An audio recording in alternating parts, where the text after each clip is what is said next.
The Sword of Welleran by Lord Dunsany. Where the great plain of Tarfet runs up, as the sea in estuaries, among the Cyresian mountains, there stood long since the city of Merimna, well nigh among the shadows of the crags. I have never seen a city in the world so beautiful as Merimna seemed to me when first I dreamed of it. It was a marvel of spires and figures of bronze and marble fountains, and trophies of fabulous wars, and broad streets given over wholly to the beautiful. Right through the center of the city, there went an avenue 50 strides in width, and along each side of it stood likenesses in bronze of the kings of all the countries that the people of Merimna had ever known. At the end of that avenue was a colossal chariot with 3 bronze horses driven by the winged figure of Fame, and behind her in the chariot the huge form of Welleran, Merimna's ancient hero, standing with extended sword. So urgent was the mien and attitude of Fame, and so swift the pose of the horses, that you had sworn that the chariot was instantly upon you, and that its dust already veiled the faces of the kings. And in the city was a mighty hall, wherein were stored the trophies of Merimna's heroes.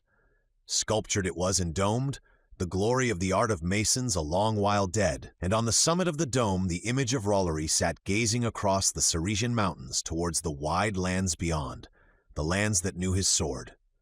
And beside Rollory, like an old nurse, the figure of Victory sat, hammering into a golden wreath of laurels for his head the crowns of fallen kings. Such was Merimna, a city of sculptured victories and warriors of bronze. Yet in the time of which I write the art of war had been forgotten in Merimna, and the people almost slept. To and fro and up and down they would walk through the marble streets, gazing at memorials of the things achieved by their country's swords in the hands of those that long ago had loved Merimna well. Almost they slept, and dreamed of Welleran, Sorinard, Mamalek, Rollory, Akanax, and young Arain. Of the lands beyond the mountains that lay all round about them they knew nothing, save that they were the theater of the terrible deeds of Welleran, that he had done with his sword. Long since these lands had fallen back into the possession of the nations that had been scourged by Merimna's armies. Nothing now remained to Merimna's men save their inviolate city and the glory of the remembrance of their ancient fame. At night they would place sentinels far out in the desert, but these always slept at their posts, dreaming of Rollory, and 3 times every night a guard would march around the city clad in purple, bearing lights and singing songs of Welleran. Always the guard went unarmed, but as the sound of their song went echoing across the plain towards the looming mountains, the desert robbers would hear the name of Welleran and steal away to their haunts. Often dawn would come across the plain, shimmering marvelously upon Merimna's spires, abashing all the stars, and find the guard still singing songs of Welleran, and would change the color of their purple robes and pale the lights they bore. But the guard would go back, leaving the ramparts safe, and one by one the sentinels in the plain would awake from dreaming of Rollory and shuffle back into the city quite cold. Then something of the menace would pass away from the faces of the Cyresian mountains, that from the north and the west and the south lowered upon Merimna, and clear in the morning the statues and the pillars would arise in the old inviolate city. You would wonder that an unarmed guard and sentinels that slept could defend a city that was stored with all the glories of art, that was rich in gold and bronze, a haughty city that had erst oppressed its neighbors, whose people had forgotten the art of war. Now this is the reason that, though all her other lands had long been taken from her, Merimna's city was safe. A strange thing was believed or feared by the fierce tribes beyond the mountains, and it was credited among them that at certain stations round Merimna's ramparts there still rode Welleran, Sorinard, Mamalek, Rollory, Akanax, and young Arain. Yet it was close on 100 years since Arain, the youngest of Merimna's heroes, fought his last battle with the tribes. Sometimes indeed there arose among the tribes young men who doubted and said, "How may a man forever escape death?" But graver men answered them, "Hear us, ye whose wisdom has discerned so much, and discern for us how a man may escape death when 20 horsemen assail him with their swords, all of them sworn to kill him, and all of them sworn upon their country's gods, as often Welleran hath. or discern for us how two men alone may enter a walled city by night and bring away from it that city's king, as did Surinard and Mamalek. Surely men that have escaped so many swords and so many sleety arrows shall escape the years and time." And the young men were humbled and became silent. Still the suspicion grew, and often when the sun set on the Cyresian mountains, men in Merimna discerned the forms of savage tribesmen black against the light, peering towards the city. All knew in Merimna that the figures round the ramparts were only statues of stone, yet even there a hope lingered among a few that some day their old heroes would come again, for certainly none had ever seen them die. Now it had been the wont of these 6 warriors of old, as each received his last wound and knew it to be mortal, to ride away to a certain deep ravine and cast his body in, as somewhere I have read great elephants do, hiding their bones away from lesser beasts. It was a ravine steep and narrow even at the ends, a great cleft into which no man could come by any path. There rode Welleran alone, panting hard, and there later rode Surinard and Mamalek, Mamalek with a mortal wound upon him not to return, but Surinard was unwounded and rode back alone from leaving his dear friend resting among the mighty bones of Welleran. And there rode Surinard when his day was come, with Rollory and Akanax, and Rollory rode in the middle, and Surinard and Akanax on either side. And the long ride was a hard and weary thing for Surinard and Akanax, for they both had mortal wounds. But the long ride was easy for Rollory, for he was dead. So the bones of these 5 heroes whitened in an enemy's land, and very still they were, though they had troubled cities, and none knew where they lay, saving only Irain, the young captain, who was but 25 when Mamalek, Rollory, and Akanax rode away. And among them were strewn their saddles and their bridles, and all the accoutrements of their horses, lest any man should ever find them afterwards and say in some foreign city, "Lo, the bridles or the saddles of Merimna's captains, taken in war," but their beloved trusty horses they turned free. 40 years afterwards, in the hour of a great victory, his last wound came upon Irain, and the wound was terrible and would not close. And Irain was the last of the captains, and rode away alone. It was a long way to the dark ravine, and Irain feared that he would never come to the resting place of the old heroes, and he urged his horse on swiftly, and clung to the saddle with his hands. And often as he rode, he fell asleep, and dreamed of earlier days, and of the times when he first rode forth to the great wars of Welleran, and of the time when Welleran first spake to him, and of the faces of Welleran's comrades when they led charges in the battle. And ever as he awoke, a great longing arose in his soul as it hovered on his body's brink, a longing to lie among the bones of the old heroes.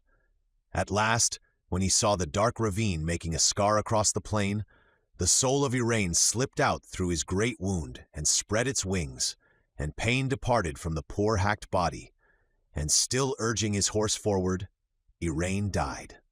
But the old true horse cantered on till suddenly he saw before him the dark ravine and put his 4 feet out on the very edge of it and stopped.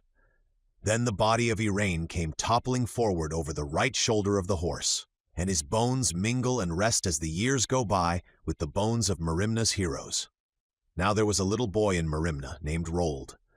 I saw him first, I the dreamer, that sit before my fire asleep. I saw him first as his mother led him through the great hall where stand the trophies of Merimna's heroes.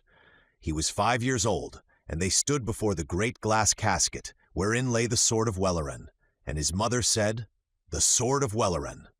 And Rold said, "What should a man do with the sword of Welleran?" And his mother answered, "Men look at the sword and remember Welleran." And they went on and stood before the great red cloak of Welleran, and the child said, "Why did Welleran wear this great red cloak?"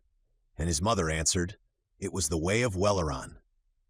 When Rold was a little older, he stole out of his mother's house quite in the middle of the night when all the world was still, and Merimna asleep dreaming of Welleran, Surinard, Mamalek, Rollory, Akanax, and young Irain.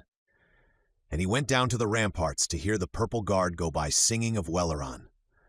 And the purple guard came by with lights, all singing in the stillness, and dark shapes out in the desert turned and fled. And Rold went back again to his mother's house with a great yearning towards the name of Welleran, such as men feel for very holy things. And in time Rold grew to know the pathway all round the ramparts, and the 6 equestrian statues that were there guarding Merimna still. These statues were not like other statues. They were so cunningly wrought of many-colored marbles that none might be quite sure until very close that they were not living men. There was a horse of dappled marble, the horse of Akanax. The horse of Rollery was of alabaster, pure white. His armor was wrought out of a stone that shone, and his horseman's cloak was made of a blue stone, very precious. He looked northwards, but the marble horse of Welleran was pure black, and there sat Welleran upon him, looking solemnly westwards. His horse it was whose cold neck Rold most loved to stroke, and it was Welleran whom the watchers at sunset on the mountains the most clearly saw as they peered towards the city. And Rold loved the red nostrils of the great black horse and his rider's jasper cloak. Now beyond the Cyresians the suspicion grew that Merimna's heroes were dead, and a plan was devised that a man should go by night and come close to the figures upon the ramparts and see whether they were Welleran, Sorinard, Momalek, Rolori, Akanax, and young Arain. And all were agreed upon the plan, and many names were mentioned of those who should go, and the plan matured for many years. It was during these years that watchers clustered often at sunset upon the mountains, but came no nearer. Finally, a better plan was made, and it was decided that 2 men who had been by chance condemned to death should be given a pardon if they went down into the plain by night and discovered whether or not Merimna's heroes lived. At first, the 2 prisoners dared not go, but after a while, one of them, Sajar, said to his companion, Sajar Ho, "See now, when the king's axeman smites a man upon the neck, that man dies." And the other said that this was so. Then said Sajar, "And even though Welleran smite a man with his sword, no more befalleth him than death." Then Sajar Ho thought for a while.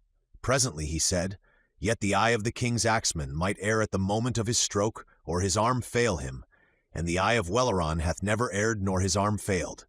It were better to bide here." Then said Sajar, "Maybe that Welleran is dead, and that some other holds his place upon the ramparts, or even a statue of stone." But Sajar Ho made answer, "How can Welleran be dead when he even escaped from 200 horsemen with swords that were sworn to slay him, and all sworn upon our country's gods?" And Sajar said, "This story his father told my grandfather concerning Welleran. On the day that the fight was lost on the plains of Kurlistan, he saw a dying horse near to the river, and the horse looked piteously towards the water but could not reach it. And the father of my grandfather saw Welleran go down to the river's brink and bring water from it with his own hand and give it to the horse. Now we are in as sore a plight as was that horse, and as near to death. It may be that Welleran will pity us, while the king's axeman cannot because of the commands of the king." Then said Sajar Ho, "Thou wast ever a cunning arguer. Thou broughtest us into this trouble with thy cunning and thy devices. We will see if thou canst bring us out of it. We will go." So news was brought to the king that the 2 prisoners would go down to Merimna. That evening the watchers led them to the mountain's edge, and Sajar and Sajar Ho went down towards the plain by the way of a deep ravine, and the watchers watched them go. Presently their figures were wholly hid in the dusk. Then night came up, huge and holy, out of waste marshes to the eastwards and low lands and the sea. And the angels that watched over all men through the day closed their great eyes and slept, and the angels that watched over all men through the night awoke and ruffled their deep blue feathers and stood up and watched. But the plain became a thing of mystery filled with fears. So the 2 spies went down the deep ravine, and coming to the plain sped stealthily across it. Soon they came to the line of sentinels asleep upon the sand, and one stirred in his sleep calling on Rollery. And a great dread seized upon the spies, and they whispered, "Rollery lives!" But they remembered the king's axeman and went on. And next they came to the great bronze statue of Fear, carved by some sculptor of the old glorious years in the attitude of flight towards the mountains, calling to her children as she fled. And the children of Fear were carved in the likeness of the armies of all the Trans-Cyresian tribes with their backs towards Merimna, flocking after Fear. And from where he sat on his horse behind the ramparts, the sword of Welleran was stretched out over their heads as ever it was wont. and the two spies kneeled down in the sand and kissed the huge bronze foot of the statue of Fear, saying, "O Fear, Fear."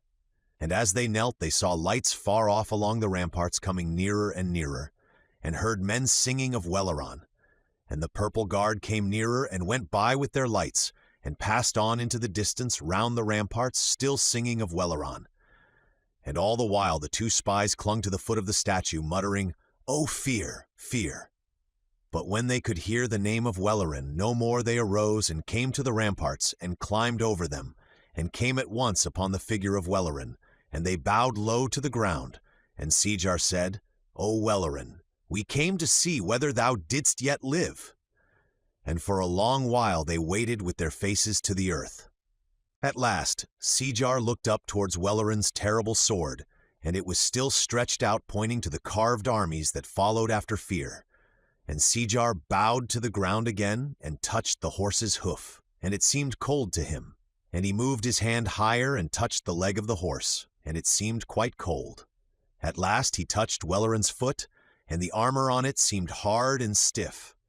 Then as Welleran moved not and spake not, Seejar climbed up at last and touched his hand, the terrible hand of Welleran, and it was marble.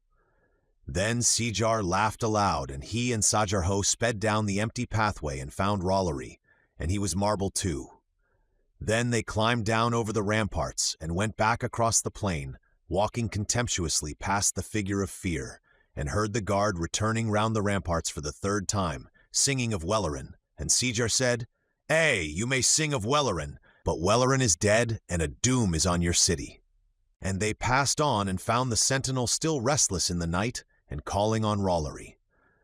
And Sajarho muttered, You may call on Rollory, but Rollory is dead, and naught can save your city." And the two spies went back alive to their mountains again, and as they reached them, the first ray of the sun came up red over the desert behind Merimna and lit Merimna's spires. It was the hour when the purple guard were wont to go back into the city with their tapers pale and their robes a brighter color, when the cold sentinels came shuffling in from dreaming in the desert. It was the hour when the desert robbers hid themselves away, going back to their mountain caves. It was the hour when gauze-winged insects are born that only live for a day. It was the hour when men die that are condemned to death, and in this hour a great peril, new and terrible, arose for Merimna, and Merimna knew it not. Then Seejar, turning, said, "See how red the dawn is, and how red the spires of Merimna. They are angry with Merimna in paradise, and they bode its doom." So the two spies went back and brought the news to their king, and for a few days the kings of those countries were gathering their armies together. And one evening the armies of 4 kings were massed together at the top of the deep ravine, all crouching below the summit, waiting for the sun to set. All wore resolute and fearless faces, yet inwardly every man was praying to his gods, unto each one in turn. Then the sun set, and it was the hour when the bats and the dark creatures are abroad, and the lions come down from their lairs, and the desert robbers go into the plains again, and fevers rise up winged and hot out of chill marshes. And it was the hour when safety leaves the thrones of kings, the hour when dynasties change. But in the desert the purple guard came swinging out of Merimna with their lights to sing of Welleran, and the sentinels lay down to sleep. Now into paradise no sorrow may ever come, but may only beat like rain against its crystal walls. Yet the souls of Merimna's heroes were half aware of some sorrow far away, as some sleeper feels that someone is chilled and cold, yet knows not in his sleep that it is he, and they fretted a little in their starry home. Then unseen there drifted earthward across the setting sun the souls of Welleran, Soranard, Mamalek, Rollory, Akanax, and young Arain. Already when they reached Merimna's ramparts it was just dark. Already the armies of the 4 kings had begun to move, jingling down the deep ravine. But when the 6 warriors saw their city again, so little changed after so many years, they looked towards her with a longing that was nearer to tears than any that their souls had known before, crying to her, "O Merimna, our city, Merimna, our walled city, how beautiful thou art with all thy spires, Merimna! For thee we left the earth, its kingdoms and little flowers. For thee we have come away for a while from paradise." It is very difficult to draw away from the face of God. It is like a warm fire. It is like dear sleep. It is like a great anthem. Yet there is a stillness all about it, a stillness full of lights. We have left paradise for a while for thee, Merimna. Many women have we loved, Merimna, but only one city. Behold now all the people dream, all our loved people, how beautiful our dreams. In dreams the dead may live, even the long dead and the very silent. Thy lights are all sunk low, they have all gone out, no sound is in thy streets. Hush! Thou art like a maiden that shutteth up her eyes and is asleep, that draweth her breath softly and is quite still, being at ease and untroubled. Behold now the battlements, the old battlements. Do men defend them still as we defended them? They are worn a little, the battlements, and drifting nearer they peered anxiously. It is not by the hand of man that they are worn, our battlements. Only the years have done it, an indomitable time. Thy battlements are like the girdle of a maiden, a girdle that is round about her. See now the dew upon them, they are like a jeweled girdle. Thou art in great danger, Merimna, because thou art so beautiful. Must thou perish tonight because we no more defend thee, because we cry out and none hear us, as the bruised lilies cry out and none have known their voices.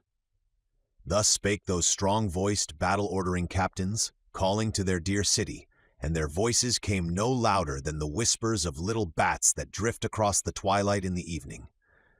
Then the purple guard came near, going round the ramparts for the first time in the night, and the old warriors called to them, Merimna is in danger. Already her enemies gather in the darkness. But their voices were never heard because they were only wandering ghosts, and the guard went by and passed unheeding away, still singing of Welleran. Then said Welleran to his comrades, Our hands can hold swords no more, our voices cannot be heard, we are stalwart men no longer. We are but dreams, let us go among dreams. Go all of you, and thou too, young Iraine, and trouble the dreams of all the men that sleep, and urge them to take the old swords of their grandsires that hang upon the walls, and to gather at the mouth of the ravine, and I will find a leader and make him take my sword. Then they passed up over the ramparts, and into their dear city. And the wind blew about this way and that as he went, the soul of Welleran, who had upon his day withstood the charges of tempestuous armies. And the souls of his comrades, and with them young Iraine, passed up into the city and troubled the dreams of every man who slept, and to every man the souls said in their dreams, It is hot and still in the city. Go out now into the desert, into the cool under the mountains, but take with thee the old sword that hangs upon the wall for fear of the desert robbers. And the god of that city sent up a fever over it, and the fever brooded over it, and the streets were hot. And all that slept awoke from dreaming that it would be cool and pleasant where the breezes came down the ravine out of the mountains. And they took the old swords that their grandsires had, according to their dreams, for fear of the desert robbers. And in and out of dreams passed the souls of Welleran's comrades, and with them young Iraine in great haste as the night wore on. And one by one they troubled the dreams of all Merimna's men, and caused them to arise and go out armed, all save the purple guard who, heedless of danger, sang of Welleran still, for waking men cannot hear the souls of the dead. But Welleran drifted over the roofs of the city, till he came to the form of Rold, lying fast asleep. Now Rold was grown strong, and was 18 years of age, and he was fair of hair and tall like Welleran. And the soul of Welleran hovered over him, and went into his dreams as a butterfly flits through trellis work into a garden of flowers. And the soul of Welleran said to Rold in his dreams, Thou wouldst go and see again the sword of Welleran, the great curved sword of Welleran. Thou wouldst go and look at it in the night with the moonlight shining upon it. And the longing of Rold in his dreams to see the sword caused him to walk still sleeping from his mother's house to the hall wherein were the trophies of the heroes. And the soul of Welleran urging the dreams of Rold caused him to pause before the great red cloak, and there the soul said among the dreams, Thou art cold in the night, fling now a cloak around thee. And Rold drew round about him the huge red cloak of Welleran. Then Rold's dreams took him to the sword, and the soul said to the dreams, Thou hast a longing to hold the sword of Welleran, take up the sword in thy hand. But Rold said, What should a man do with the sword of Welleran? And the soul of the old captain said to the dreams, "It is a good sword to hold. Take up the sword of Welleran." And Rold, still sleeping and speaking aloud, said, "It is not lawful. None may touch the sword." And Rold turned to go. Then a great and terrible cry arose in the soul of Welleran, all the more bitter for that he could not utter it, and it went round and round his soul, finding no utterance, like a cry evoked long since by some murderous deed in some old haunted chamber that whispers through the ages, heard by none. And the soul of Welleran cried out to the dreams of Rold, "Thy knees are tied. Thou art fallen in a marsh. Thou canst not move." And the dreams of Rold said to him, "Thy knees are tied. Thou art fallen in a marsh." And Rold stood still before the sword. Then the soul of the warrior wailed among Rold's dreams as Rold stood before the sword. "Welleran is crying for his sword, his wonderful curved sword. Poor Welleran that once fought for Merimna is crying for his sword in the night. Thou wouldst not keep Welleran without his beautiful sword when he is dead and cannot come for it. Poor Welleran who fought for Merimna." And Rold broke the glass casket with his hand and took the sword, the great curved sword of Welleran, and the soul of the warrior said among Rold's dreams, "Welleran is waiting in the deep ravine that runs into the mountains, crying for his sword." And Rold went down through the city and climbed over the ramparts, and walked with his eyes wide open but still sleeping over the desert to the mountains. Already a great multitude of Merimna's citizens were gathered in the desert before the deep ravine with old swords in their hands, and Rold passed through them as he slept holding the sword of Welleran, and the people cried in amaze to one another as he passed, "Rold hath the sword of Welleran." And Rold came to the mouth of the ravine, and there the voices of the people woke him. And Rold knew nothing that he had done in his sleep, and looked in amazement at the sword in his hand and said, "What art thou, thou beautiful thing? Lights shimmer in thee, thou art restless." "It is the sword of Welleran, the curved sword of Welleran." And Rold kissed the hilt of it, and it was salt upon his lips with the battle sweat of Welleran. And Rold said, "What should a man do with the sword of Welleran?" And all the people wondered at Rold as he sat there with the sword in his hand, muttering, "What should a man do with the sword of Welleran?" Presently there came to the ears of Rold the noise of a jingling up in the ravine, and all the people that knew naught of war, heard the jingling coming nearer in the night, for the 4 armies were moving on Merimna and not yet expecting an enemy. And Rold gripped upon the hilt of the great curved sword, and the sword seemed to lift a little, and a new thought came into the hearts of Merimna's people as they gripped their grandsire's swords. Nearer and nearer came the heedless armies of the 4 kings, and old ancestral memories began to arise in the minds of Merimna's people in the desert with their swords in their hands sitting behind Rold. And all the sentinels were awake holding their spears, for Rollory had put their dreams to flight. Rollory that once could put to flight armies, and now was but a dream struggling with other dreams. And now the armies had come very near. Suddenly Rold leaped up, crying, "Welleran, and the sword of Welleran!"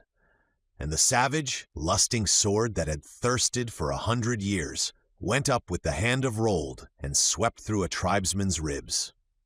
And with the warm blood all about it, there came a joy into the curved soul of that mighty sword, like to the joy of a swimmer coming up dripping out of warm seas after living for long in a dry land.